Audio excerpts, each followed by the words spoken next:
אהלן, לי קוראים אדם טל, ובגיל 26 זר מסתורי נתן לי כמעט $1,000,000. אפשר להגיד שהוא הוציא אותי לחופשי. אשתי ואני יכולנו להתפטר, להשקיע את הזמן בכל מה שרצינו, ובתכלס החלטנו להשקיע אותו בדברים שמייצרים לנו עוד יותר כסף, ובלי לדרוש מאיתנו לעשות דברים שאנחנו לא אוהבים, כמו לעבוד אצל בוס חסר טאקט או לתת שירותים ללקוחות מעצבנים או כל מיני דברים כאלה. היום בכלל ההשקעות שלנו כבר מהכסף הזה מניבות לנו הכנסה לגמרי פסיבית הודות למנהל השקעות התותח שלנו. עכשיו, למה אני מספר לך את זה? כי היום אני רוצה להציג לך את הזר המסתורי, את אותו הזר המסתורי הזה שהולך לתת לך את הכרטיס כניסה שאני קיבלתי לחופש הזה. בואו נראה.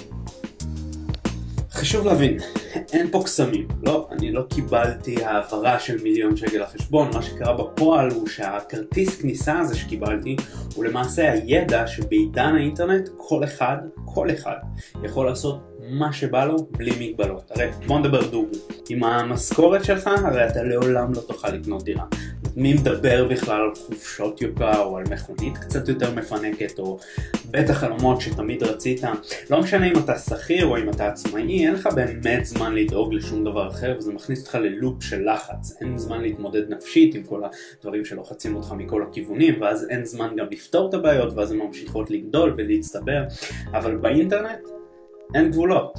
בלחיצת כפתור אחת אתה באפריקה, באמריקה, באירופה. בלחיצת כפתור היום אתה יכול להקים אתר אינטרנט, להפיץ אותו למיליוני אנשים בפייסבוק ולחבר אליו בכמה קליקים גם קוד מגוגל שהופך אותו למכונת כסף אוטומטית לגמרי. אבל למה להסתבך? למה להקים בכלל אתר מאפס כשלאחת החברות הכי גדולות בעולם יש אינטרס מובהק לעשות בשבילך כסף על התשתית שלו? אני מדבר כמובן על אמזון, הקניון הכי גדול בעולם, אפשר לקרוא לזה, שלדרוך בו אפשר באמצעות העכבר והמסך בלבד. והנה העניין עם אמזון.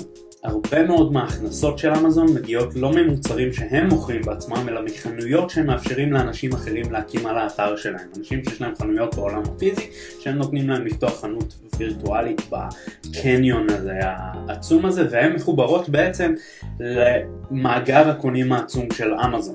אוקיי? ממש כמו בקניון שיש בו כבר מלא קונים ואתה פותח שם חנות. אבל מה זה קשור אליך? למי יש כוח עכשיו להקים חנות, לייצר דברים, למכור, להתעסק עם שיווק, כל הדברים האלה. אבל פה נכנס לפעולה האינטרס החזק של אמזון להביא כמה שיותר מוכרים אליהם כדי להכניס מיליארדים. לכן הם בנו סיסטם שהם קוראים לו FBA, זה ראשי תיבות של Fulfilled by Amazon. בתרגום חופשי אפשר לקרוא לזה מבוצע על ידי אמזון. מערכת שבה אמזון לוקחים ממך כמעט את כל העבודה ודואגים עבורך כמעט להכל.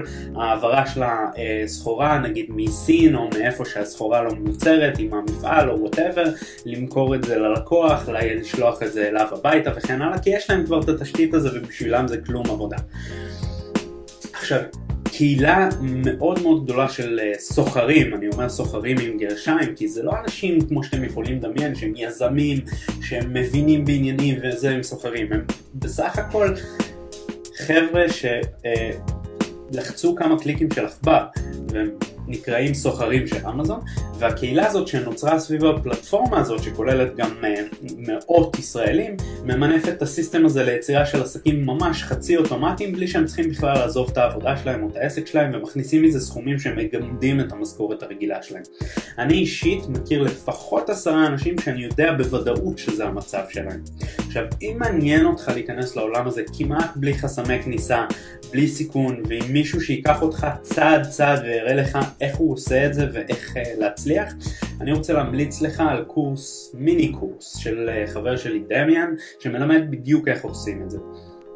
למה הוא מלמד את זה? משתי סיבות. אחת, יש לו, וגם לי אגב, אינטרס. אם תהיה רציני, הוא יצא שתצטרף למכללה שלו לאמזון, שבה הוא ילמד אותך תמורת תשלום. זניח יחסית, אבל שיהיה עדיין מאוד רווחי בשבילו.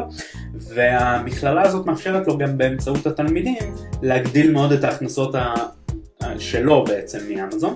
והסיבה השנייה היא שהוא חולק איתי חזון, שבו ישראל הופכת להיות מעצמה של, נקרא לזה, יזמים מהבית, שמתפרנסים באמצעות האינטרנט ומהבית. למה? כי בתכלס אין היום הרבה ברירות. בשביל להתפרנס טוב בארץ יש לכם שתי אפשרויות. או להיות שכירים ולקבל אשליה של יציבות בשוק עבודה שמושפע ממיליון דברים, וכמו בבועה שהייתה בשנת 2000 או בבועה שהייתה ב-2008 בארצות הברית, יכול להיכנס לקטסטרופה של אבטלה. מי שהיה בארצות הברית בתקופה הזאת יודע מה יכול לקרות עם נפילה קטנה בשוק, של רחובות שלמים של חנויות סגורות ואנשים שאין להם עבודה, שהם לא יכולים אפילו למכור את האוטו כי אין מי שיקנה אותו וכל מיני דברים כאלה.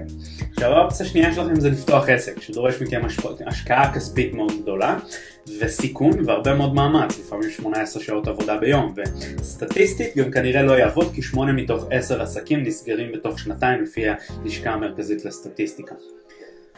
אני חושב שלטובת המדינה שלנו, כדאי לרוב האנשים שרוצים לעשות את זה, פשוט לתת לאינטרנט צ'אנס, כי אנשים לא מבינים כמה זה פשוט וכמה לא צריך להיות מתכנת או איזה גאון מחשבים, בעידן של היום שעשו בו כמעט את הכל כבר בשבילנו, או חברות כמו אמזון.